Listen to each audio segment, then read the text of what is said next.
catch this, well, you missed out a little bit. Netflix had the Tom Brady roast live last night. I watched it. I watched it not quite live. I was probably about 45 minutes behind it, but either way, it's pretty much live.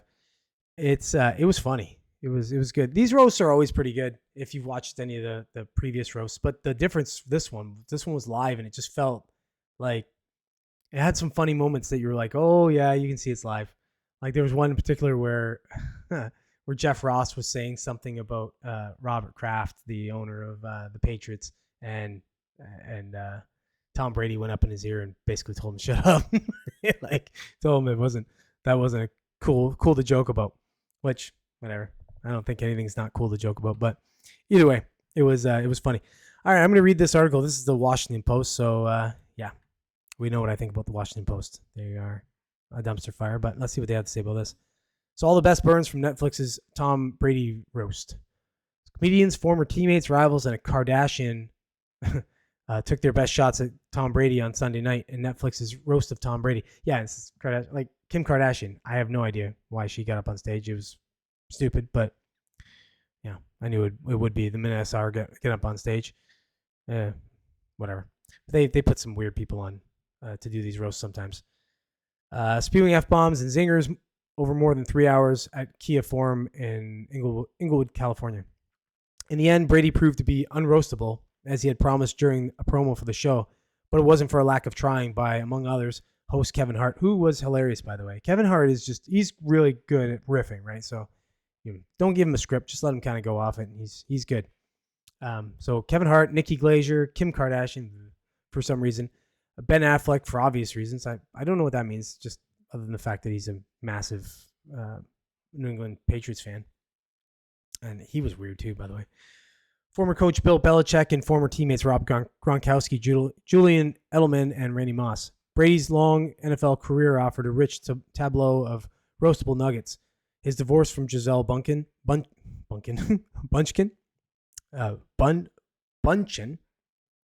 and her jiu-jitsu instructor.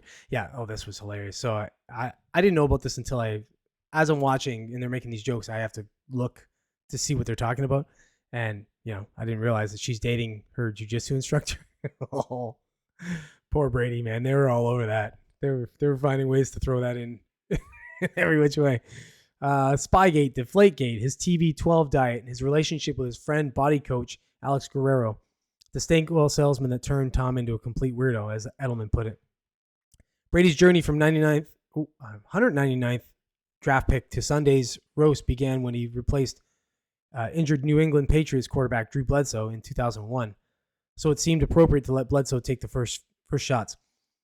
A lot of people assume I have a lot of animosity towards Tom Brady, he said. So I'm here tonight in front of millions of people to tell you they're correct.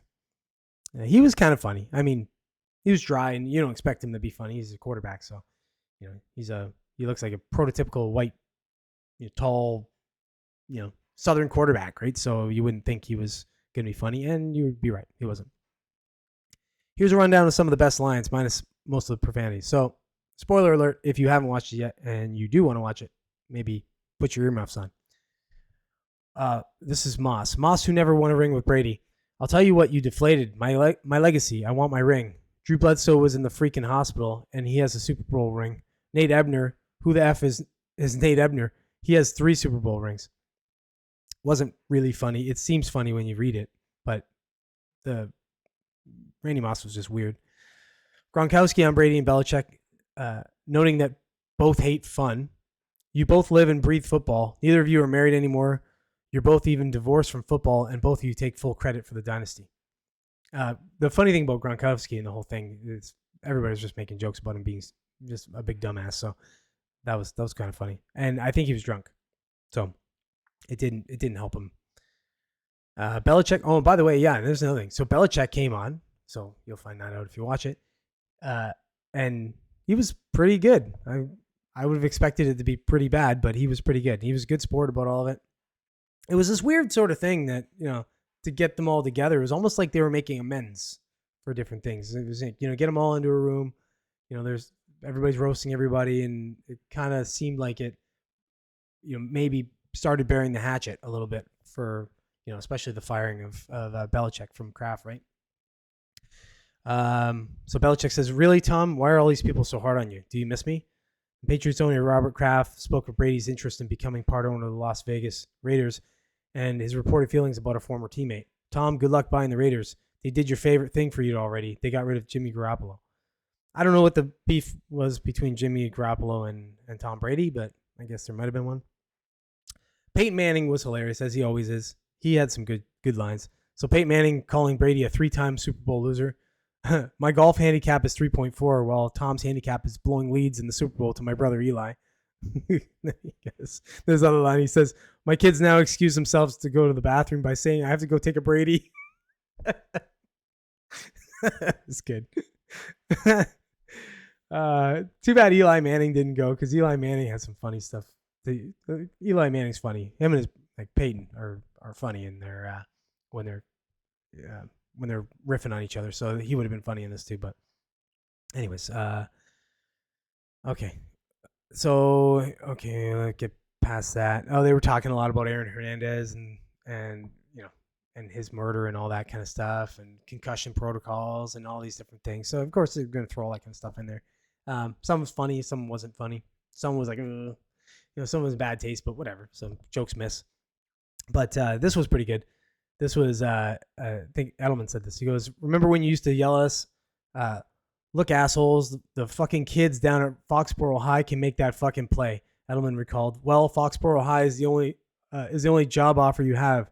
Do your job, more like you need a job, coach." So they were hacking on Belichick pretty good. But he was good. Like I said, he was good. He was a good sport about it. Him and Kraft seemed to make up. They toasted. They had a drink, whatever. A couple weird moments. Ben Affleck was really weird. He came out and I don't know. It was just weird. It seemed like he was ranting. It was odd. I don't know. Obviously Kim Kardashian, weird. Randy Moss, weird. Yeah. Other than that, I mean, everybody was kind of all right. Nikki Glaser was hilarious. She's always good at the roast, so check it out. And obviously, then of course, the way the roasts work. Tom Brady gets up at the end, and yeah, he was good too. The joke writing for him was quite good. So, it's definitely worth watching. It's 3 hours, so saddle up, get some popcorn. It's a bit of a huck, but you can skip some of the parts. You could skip all of Kim Kardashian. You can skip, like I said, you can skip what's his face, Ben Affleck. Yeah, there's enough that you can skip through and probably get it down to 2 hours, but definitely worth a watch. I would highly recommend it.